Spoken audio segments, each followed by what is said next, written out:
بسم اللہ الرحمن الرحیم.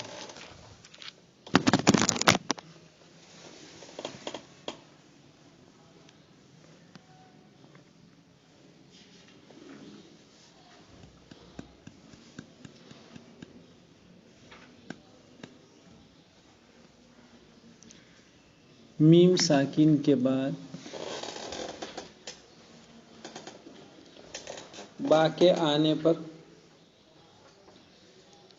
تمام ائمہ کے یہاں قاری کو دو وجہوں کا اختیار دیا گیا تھا کہ چاہے وہ اس کو اخفاء سے ادا کرے یا چاہے اظہار سے پڑھے، دونوں صحیح ہے.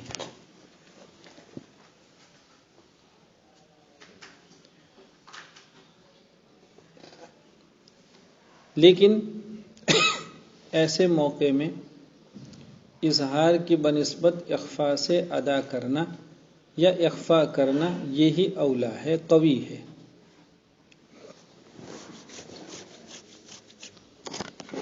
لہذا گو آپ کو دو طرح اجازت مل رہی ہے.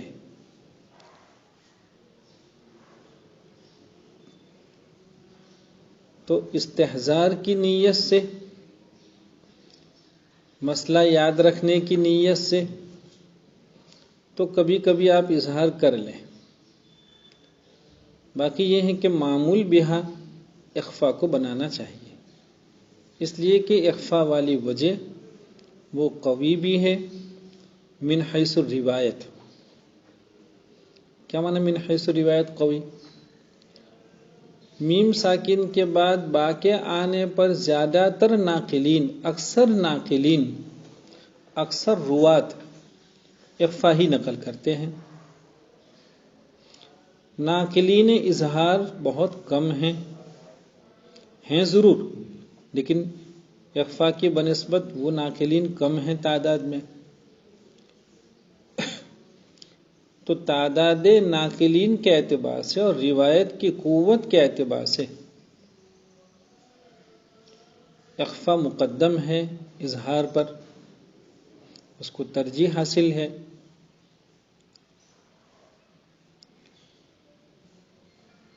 نیز اگر عقل کی روشنی میں اس کو سمجھنا چاہیں تو بھی اخفاء ہی مقدم ہے، وہی قوی ہے.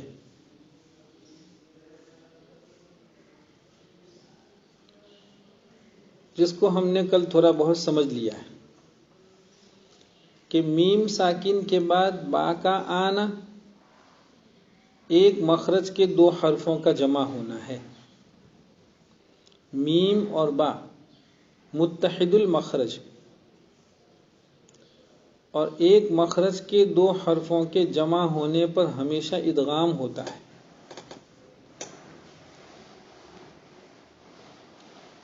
اس کو دوسری عبارت میں کہیے کہ متحد المخرج دو حرفوں کا اجتماع وما ہم بمؤمنین، یہ مقتضی ہے کہ ادغام کیا جائے.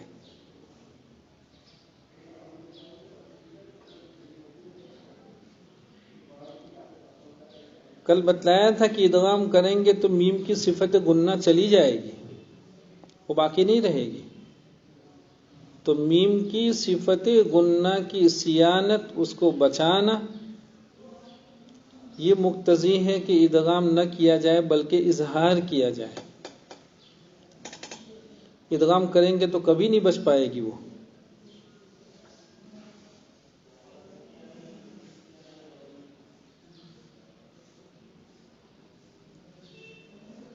قاری کے سامنے دو متضاد تقاضے پیش آ گئے.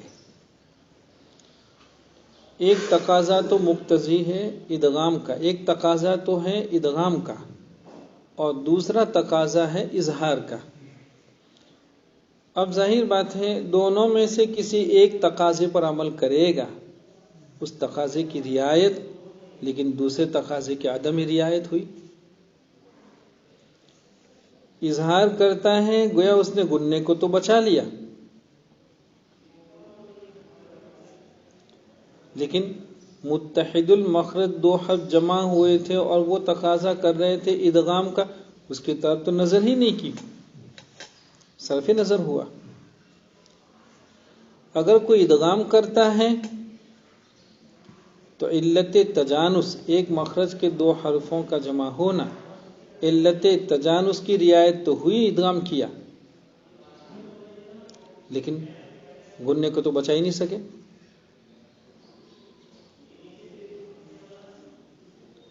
تو قاری کے سامنے جب ایسے دو متضاد تقاضے ہیں تو اسے کوئی ایسی راہ اپنانی چاہیے تھی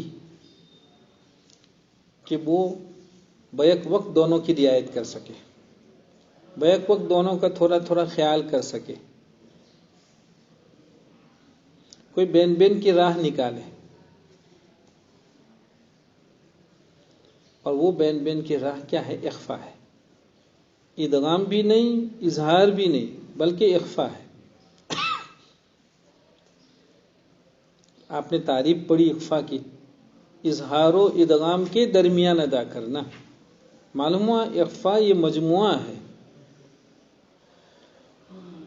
کس کا مجموعہ ہے؟ اظہار و ادغام دونوں کا مجموعہ ہے. لہذا عقل بھی اس کی مقتضی ہے کہ اخفا ہی کیا جائے. تو آپ کو دونوں کی اجازت ہے. یہ الگ بات ہے کہ ابھی جو آپ نے سنا کہ میم ساکن کے بعد با کے آنے پر قاری کو اختیار ہے، وہ چاہے اخفا پڑھے یا چاہے اظہار سے پڑھے.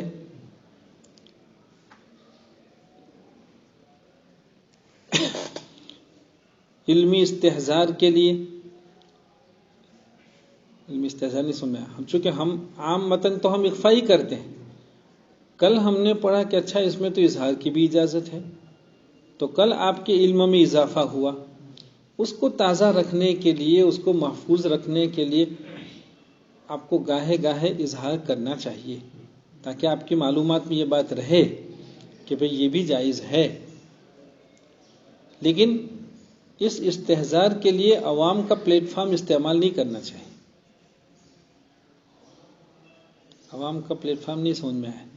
آپ کسی مسجد کے امام ہیں، مصلی پر کھڑے ہو گئے آپ، اور آپ نے وہاں اظہار کیا. کیوں؟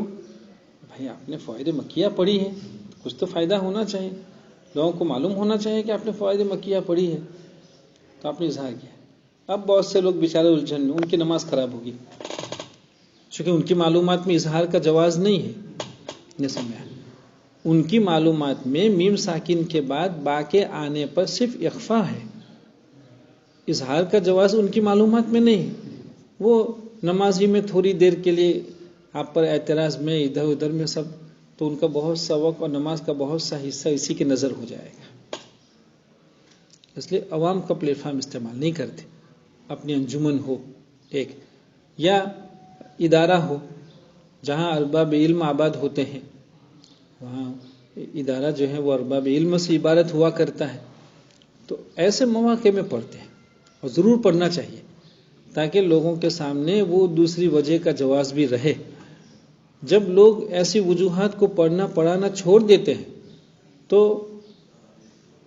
ایک دور ایسا آتا ہے کہ اب اس جائز منقول وجہ، جائز وجہ، متواتر وجہ، اس کے پڑھنے پر بھی بہت سے لوگوں کو اعتراض ہو جاتا ہے، لوگ اس کا انکار کر دیتے ہیں. جی ہو گیا. باقی حروف میں آگے فرما رہے ہیں، باقی حروف میں اظہار ہوگا. یہ کیا معنی باقی میں؟ کہ میم ساکن کے بعد میم نہیں، اس لیے کہ میم ساکن کے بعد میم کا بیان ہو گیا، میم ساکن کے بعد با کا بیان بھی ہو گیا. ان دو کو چھوڑ کر، ان دو کے ماں سوا اگر کوئی اور حرف آ گیا، آپ نے پہلے سال میں یاد کیا کہ میم ساکن کے بعد میم اور با کے علاوہ باقی 26 حرفوں میں سے آپ یہ بھی کہتے ہیں، تو بقیہ 26، حالانکہ ہونے چاہے بقیہ 27، لیکن الف آتا نہیں. میم ساکن کے بعد الف کبھی بھی نہیں آتا. آپ کہیں گے ام انتم، جس میں کیا ام انتم، دیکھو میم ساکن کے بعد الف ہے، نہیں الف نہیں، یہ حمزہ ہے، یہ الف نہیں ہے بلکہ یہ کیا ہے؟ حمزہ ہے. تو چونکہ میم ساکن کے بعد الف آتا نہیں ہے تو اب 3 حروف کم ہو گئے. میم ساکن کے بعد میم، اس کا بیان ہو گیا. میم ساکن کے بعد با، اس کو بیان کرے. الف آتا نہیں ہے تو 3 چلے گئے، میم با الف، 29 میں سے 3 گئے تو بچے کتنے؟ 26. اس لیے آپ کہتے ہیں کہ میم ساکن کے بعد میم اور با کے علاوہ بقیہ 26 حرفوں میں سے کوئی حرف آئے تو میم ساکن کا اظہار ہوگا. سمجھ میں آگے؟ جیسے علیہم وللضالین، جیسے کیا علیہم وللضالین. اور دوسری مثال دی وقیدہم فی تضلیل، قیدہم. فائدہ بوف کا قاعدہ جو مشہور ہے، بوف کا کوئی قاعدہ وائدہ نہیں ہے، یہ بوف تو دراصل مجموعہ ہے با واو فا کا. دیکھو آپ نے صفات میں ہر صفت کے حروف جتنے بھی ہیں ان کو مجموعے سے کہا. بھائی آپ نے کہا استعلا تو وہ 7 حرفوں میں پائی جاتی ہے، تو وہ 7 حروف آپ نے الگ الگ نہیں کہے. خص ضغط قز مجموعے سے، چونکہ مجموعے سے یاد کرنا آسان ہو جاتا ہے. یہ بوف بھی ایک مجموعہ ہے، بوف کوئی قاعدہ وائدہ نہیں ہے. دراصل 3 جماعتیں ہیں. ایک جماعت تو پہلی جماعت وہ ہے جو یہ کہہ رہی ہے کہ میم ساکن کے بعد با کے آنے پر جیسا ہم اخفا کرتے ہیں وما ہم بمؤمنین، واو اور فا کے آنے پر بھی اخفا ہونا چاہیے. ایک جماعت کا خیال یہ ہے. یہ وہ جماعت ہیں جو جن کی بنیاد عقل ہے، قیاس ہے.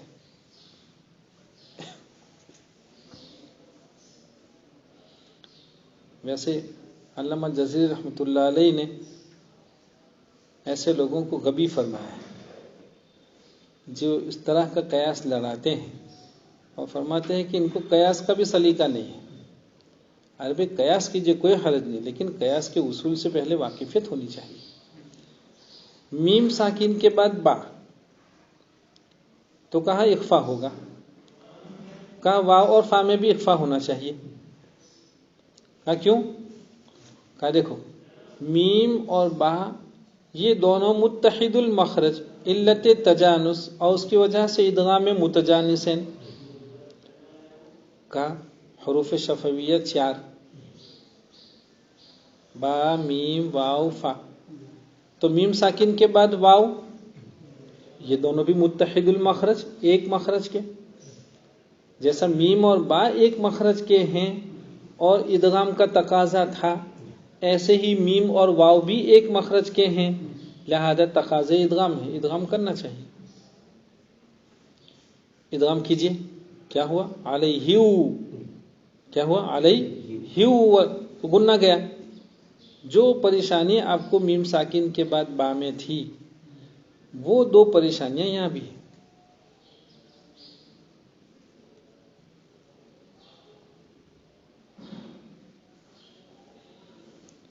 علت تجانس کی رعایت کرتے ہیں تو گناہ نہیں رہتا، گناہ کو بچانا چاہتے ہیں تو علت تجانس کی رعایت نہیں ہوتی. جو الجھن آپ کو وہاں تھی بیائی نہیں، وہی الجھن یہاں بھی ہے. تو یہ جماعت نے کہا کہ جب نوعیت وہی ہے، صورتحال وہی ہے، وہاں اکفا ہو رہا تھا، یہاں کیوں نہیں ہوگا؟ یہاں بھی کرو اکفا، ہم تو یہاں بھی اکفا کریں گے. تو ایک جماعت ایسی ہے جو میم ساکن کے بعد جس طرح با کے آنے پر اخفا ہوتا ہے وہ کہہ رہے ہیں واو اور فا کے آنے پر بھی اخفا ہوگا.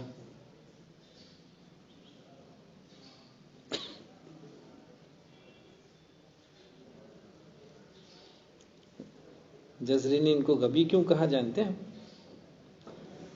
کہا تھوڑا تو اور غور کرتے. میم اور با، عربی دوم کے بچے سمجھنے کی کوشش کریں. دیکھو کیا گفتگو ہو رہی ہے کہ میم اور با دونوں کا مخرج ایک، ایسے ہی میم اور واو دونوں کا مخرج ایک، دونوں ہونٹ سب کا مخرج دونوں ہونٹ. تو کہا دیکھو میم ساکن کے بعد با کے آنے پر آپ جیسا اخفا کرتے ہیں، جب واو بھی وہی حیثیت میں ہے، اسی حیثیت میں ہے، تو یہاں بھی اخفا ہونا چاہیے، حالانکہ الگ ہے. میم اور با سامنے والے ہونٹوں کے بند ہونے سے ادا ہوتی. معلوم ہے میم اور با میں مخرج کا اتحاد دو حیثیت سے ہے، دونوں کا مخرج سامنے والے ہونٹوں کا سامنے والا حصہ، اور کیفیت بھی دونوں کی ایک، سامنے والے حصے کا انطباق.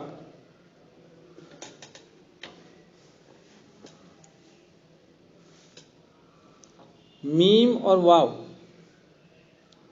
گو دونوں کا مخرج ایک ہے، لیکن آپ جانتے ہیں کہ واو کا مخرج سامنے والے ہونٹ نہیں، دونوں ہونٹوں کا کنارہ، اطراف. سامنے والے ہونٹ واو کا مخرج نہیں ہے. نمبر 2، میم میں شفتین ہونٹوں کا انطباق بند ہونا ہے، اور واو میں انہی ہونٹوں کا کھل جانا ہے.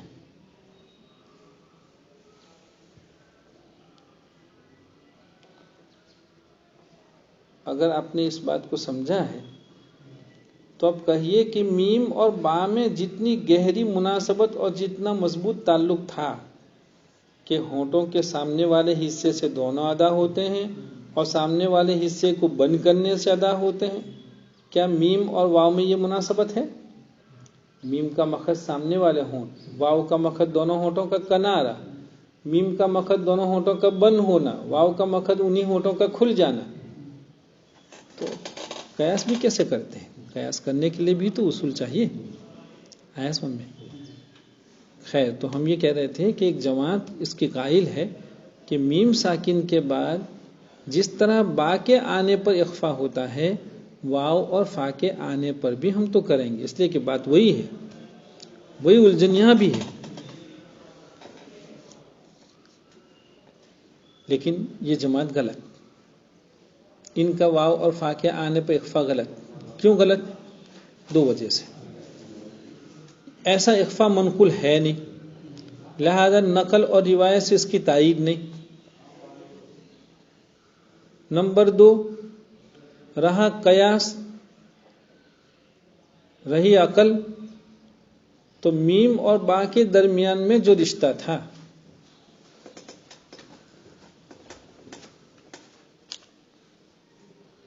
ارے چھوڑ دو، چھٹی کر دو، ارے کوئی ادھر کر دو، تھوڑی دیر ہے، تھوڑی دیر ہے. میم اور با کے درمیان میں جو رشتہ ہے اور رشتے کی جتنی مضبوطی ہے، واو اور فا کے میں نہیں ہے، لہذا درایتاً بھی صحیح نہیں اور روایتاً بھی صحیح نہیں.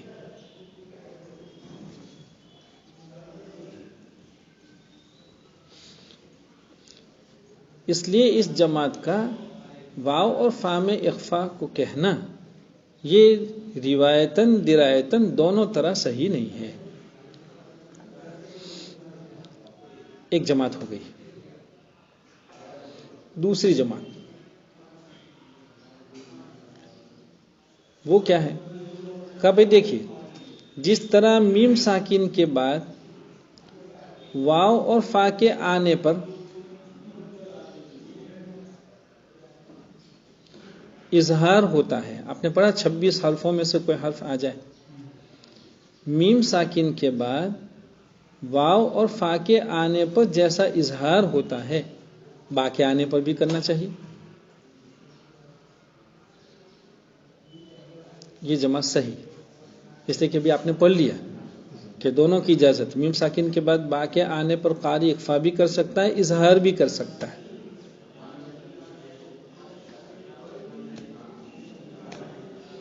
تیسری جماعت، میم ساکن کے بعد واو اور فا کے آنے پر کرنا تو ہے اظہار، لیکن انداز اظہار یہ رہے گا کہ میم میں قلقلہ ہو جائے. علیہم وللضالین، ہم فیہا کا میم ساکن کے بعد واو اور فا کے آنے پر کرنا تو اظہار ہی ہے، لیکن انداز اظہار یہ رہے گا کہ میم میں قلقلہ ہو جائے. کہا کیوں؟ کہا جب ہم میم کو ظاہر ہی کرنا چاہتے ہیں تو قلقلے سے میم جتنی ظاہر ہوگی بغیر قلقلے کے نہیں ہوگی. معلوم مقصد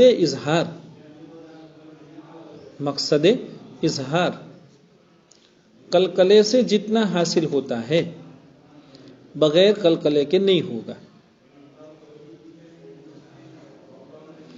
اس لیے وہ جماعت اظہار میں غلو کرتے ہوئے بہت زیادہ ظاہر کرنے کے حرص میں ایسی میم میں قلقلہ کرتے ہیں. لیکن ظاہر بات ہے کہ یہ بھی غلط. کیوں غلط؟ میم حروف مقلقل سے نہیں ہے، صفت قلقلہ میم میں نہیں پائی جاتی ہے.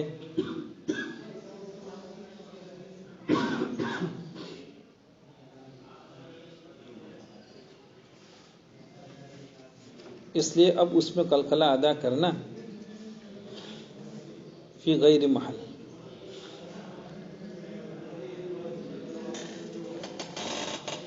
تین جماعتیں ہو گئی. یہ سبق میں بیٹھنے والے لوگ ہیں، یہ سبق میں بیٹھنے کتنا شور ہو رہا ہے. سبق میم ساکن کے بعد پہلی جماعت میم ساکن کے بعد با کے آنے پر جیسا اخفا ہوتا ہے واو اور فا کے آنے پر بھی ہوگا. پہلی جماعت اس کی تقریر سب ہو گئی پوری. کیوں ایسا؟ وہ اس کے قائل کیوں ہوئے اور ان کے قیاس نے کہاں خطا کی. اول تو روایت نقل اس کو تلاش نہیں کیا، اس سے وہ مستغنی رہے. دوسری جماعت میم ساکن کے بعد واو اور فا کے آنے پر جیسا اظہار ہوتا ہے با کے آنے پر بھی کرتے ہیں، لیکن یہ صحیح ہے، یہ تو نقلاً ثابت. تیسری جماعت میم ساکن کے بعد واو اور فا کے آنے پر کرنا تو اظہار ہی ہے، لیکن اظہار کا انداز ایسا ہوگا کہ میم میں قلقلہ ہو جائے. کیوں قلقلہ کریں گے؟ تاکہ میم بہت زیادہ ظاہر ہو. تو تیسری جماعت ایسی میم میں قلقلہ کرنے کو کہتی ہے.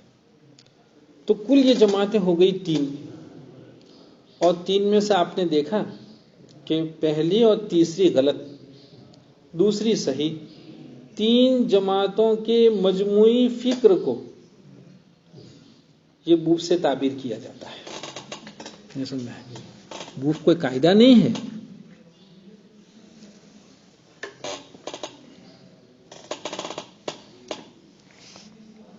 جی کیا کہا؟ فائدہ. بوف کا قاعدہ جو مشہور ہے، یعنی میم ساکن کے بعد با آئے تو اخفا ہوگا، واو فا آئے تو اظہار اس طرح کیا جائے. دیکھو پہلا تو کیا کہا؟ میم ساکن کے بعد با آئے تو اخفا ہوگا اور واو فا آئے تو اظہار اس طرح کیا جائے کہ میم کے سکون میں حرکت کی بو آ جائے، یعنی قلقلہ ہو. یہ اظہار بالکل بے اصل ہے، بلکہ میم کا سکون بالکل تام ہونا چاہیے، حرکت کی بو بھی نہیں آنی چاہیے. علیہم وللضالین کیا پڑھنا چاہیے؟ علیہم وللضال، علیہم وللضال، علیہم ہم نہیں. آپ نے دیکھا کتاب نے بوف میں ایک ہی جماعت کو بیان کیا، وہ جو تیسری جماعت تھی کہ میم ساکن کے بعد واو اور فا کے آنے پر اظہار ایسے ادا کیا جائے کہ یہ تیسری جماعت کو کتاب نے ذکر کیا. کتاب نے پہلی جماعت کو ذکر نہیں کیا ہے. کون پہلی جماعت؟ واو اور فا کے آنے پر بھی اخفا کرنا ہے، اس جماعت کو بیان نہیں کیا ہے کتاب نے. جی ہو گیا. چوتھی فصل حرف غنہ کے بیان میں. یہ فصل بالکل آسان ہے، مکتب کے بچوں کے لیے ہے. مصنف رحمۃ اللہ علیہ کے سامنے اسی سطح کے عامی لوگ ہوں گے، ایسے عوام کے لیے آپ نے ایک عنوان قائم فرمایا. دیکھو کیا کہا، نون میم مشدد ہوں تو غنہ ہوگا. بس نون میم مشدد ہوں تو غنہ ہوگا. دیکھیے مشدد ہونے کی دو شکلیں، تشدید پہلے سے ہو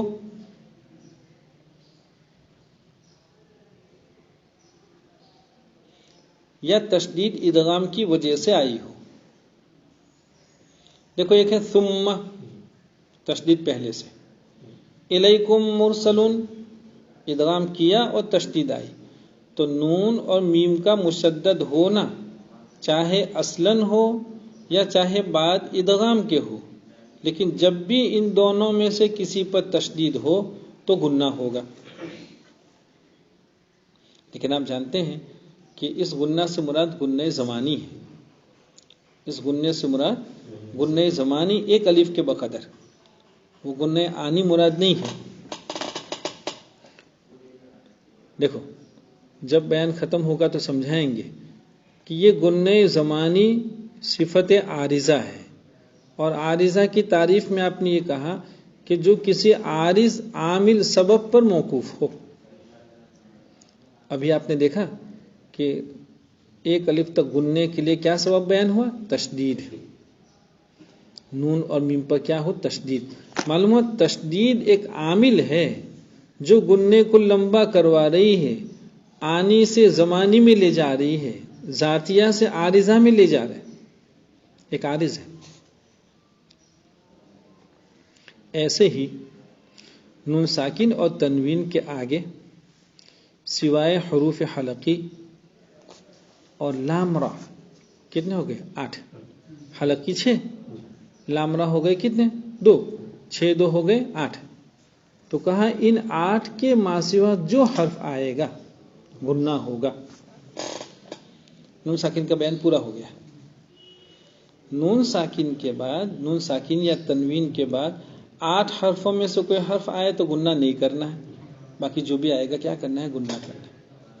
دیکھو یہ مکتب میں ہوتا ہے. ظاہر بات ہے کہ مکتب کے بچے اظہار حلقی، ادغام بلا غنہ، ادغام مال غنہ، اظہار مطلق، اخفاء حقیقی، قلب مال اخفا، مکتب کے بچے کیا سمجھیں. ان بچوں کے لیے تو اتنا کافی کہ بھئی نون ساکن اور تنوین کے بعد 8 حرفوں میں سے کوئی حرف آئے تو غنہ مت کرو، ان کے ماسوا کوئی بھی حرف آئے تو آنکھ بند کر کے غنہ کر لیا، چھٹی. جی ایسے ہی میم ساکن کے بعد با آئے، میم ساکن کے بعد با آئے تو اخفا کی حالت میں غنہ ہوگا، اور اس غنے کی مقدار 1 الف ہے. یہ غنہ کتنا ہوگا، 1 الف. تو میم ساکن کے بعد دوسری میم آئے تو غنہ نہیں ہوتا، وہ وہاں بیان ہو گیا شروع میں. نون میم مشدد ہو، معلوم کیا ہوا کہ مواقع غنہ کتنے ہو گئے، نون میم کا مشدد ہونا 1، نون ساکن اور تنوین کے بعد 8 کے ماسوا کسی حرف کا آنا 2، اور میم ساکن کے بعد با کا آنا. یہ 3 موقع ہو گئے، ان میں غنہ ہوتا ہے. اور کون سا غنہ، غنہ آنی، غنہ زمانی، آنی نہیں، معاف کریں گے، غنہ زمانی یعنی 1 الف کے بقدر، اور وہ صفت عارضہ. اور مصنف رحمۃ اللہ علیہ کیا فرمایا، اس کی مقدار 1 الف. خواہ مخواہ کی بات ہے، نہیں سن میں ہے.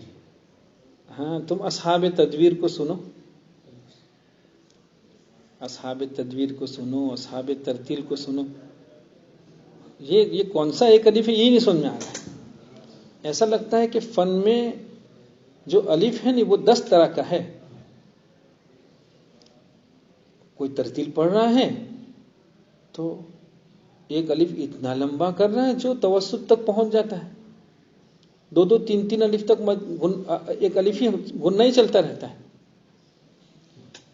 اصحاب ترتیل میں بھی آپ دیکھیں گے تو بہت سے لوگ ہیں جو گننا اتنا لمبا کرتے ہیں 2 3 الف تک ہو جائے. اصحاب تدویر کو بھی آپ دیکھیں، جب کبھی کوئی صاحب تدویر تھوڑا رنگ میں آ جاتا ہے اور کسی جگہ اس کو کوئی خاص لہجہ، خود اس کے گنوں کو سنیے.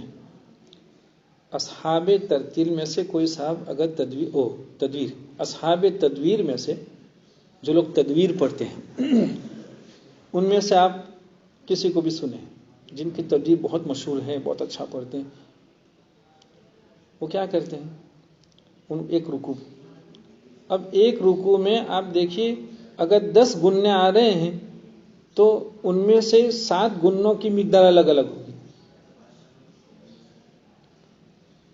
تو بھئی گننے کی کتنی طرح کے ہیں. کبھی طبیعت میں آئے تو گننا اتنا لمبا کر رہے، کوئی لہجہ خاص بنانا ہوتا ہے، کوئی لچک لانی ہوتی ہے، اس کو تھوڑا امتداد کی ضرورت ہوتی ہے. یہ ساری چیزیں جو اس وقت ہو رہی ہیں، حیرت کی بات ہے کہ ہمارے اکابر نے فن کو من و عن کتابوں میں محفوظ کر دیا ہے، لیکن کتاب دیکھتا کون ہے اور کتاب کی پابندی کون کرتا ہے؟ نفس کی پابندی سب کر رہے ہیں. یہ ہماری بات تلخ ہے، کڑوی ہے، لیکن جو حقیقت ہے وہ یہی ہے کہ سب نفس کی چونکہ نفس لہجے کی ڈیمانڈ کرتا ہے، مانگ کرتا ہے. اب وہ لہجہ تو بنانے کے لیے آپ کو مقدار سے نکلنا ہی پڑے گا، مقدار کے دائرے کو چھوڑنا پڑے گا، تو سب چھوڑ جاتے ہیں. حالانکہ مومن کی تو پہچان ہی ہے اطاعت، مومن کی تو پہچان ہی اطاعت ہے کہ بھئی ہمارا نفس کچھ بھی کہتا ہو لیکن حکم شرعی کیا ہے؟ ختم. اگر ایک الف سے زیادہ 2 3 الف تک گنوں کا جواز ہوتا تو کتاب میں ہے کیوں نہیں؟ ساری چیزیں ہم کتاب سے تلاش کرتے ہیں، ساری اداؤں کو کتاب میں دیکھتے ہیں اور کتاب سے ادا سیکھتے ہیں، لیکن گننا ہم کتاب کو سکھاتے ہیں. نہیں سمجھ میں؟ گننا کتاب سے نہیں سیکھتے، گننا کتاب کو سکھاتے ہیں.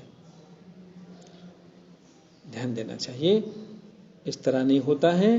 قاری اسی کا نام ہے، لکھا ہے لوگوں نے قاری کی تعریف میں لکھا ہے کہ قاری صرف اصول تجوید و قرات کے واقف کار کا نام نہیں. بالکل استاذ نے کو تو حضرت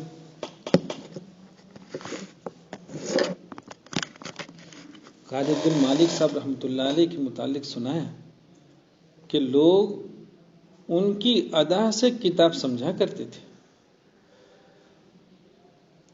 قاری کی ادا ایسی ہونی چاہیے کہ اس کی ادا اس کے تلفظ سے کتاب کی عبارتوں. ہم نے کتاب میں ایک مسئلہ پڑھا، لیکن جب کسی قاری کو سنتے کہ ہاں یہی ادا کتاب میں لکھی ہے، آج سمجھ میں آیا کہ کتاب کی عبارت میں فلاں لفظ تھا، اس کی افادیت کیا ہے. اس لیے ہمارے سب کو اس کا خیال رکھنا چاہیے. ٹھیک ہے، جزاکم اللہ فی امان.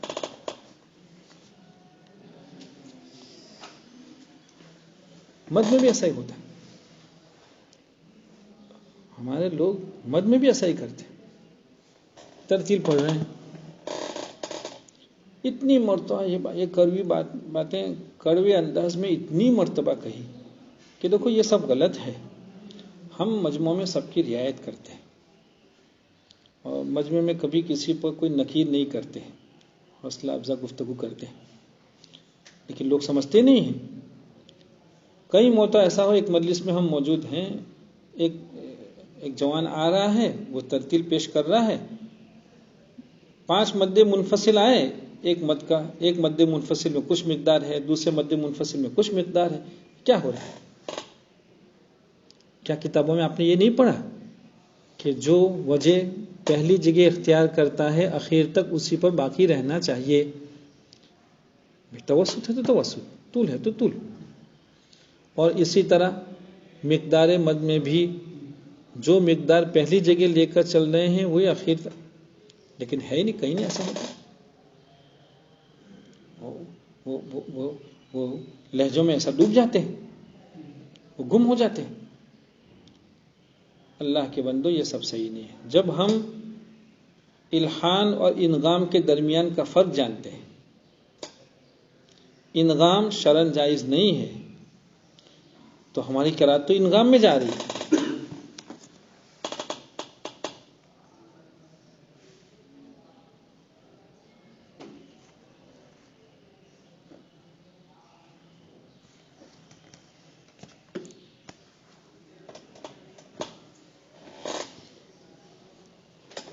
دیکھیے 5-10 سال کے بعد ایسا کہنے والا بھی کوئی نہیں ملے گا۔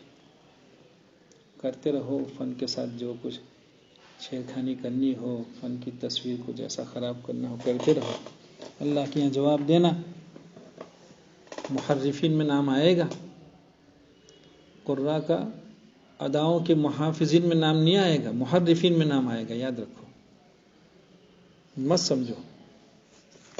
ہمارا کام ہے وما علینا الا البلاغ، بلغ ما انزل، یہ ہمارا کام۔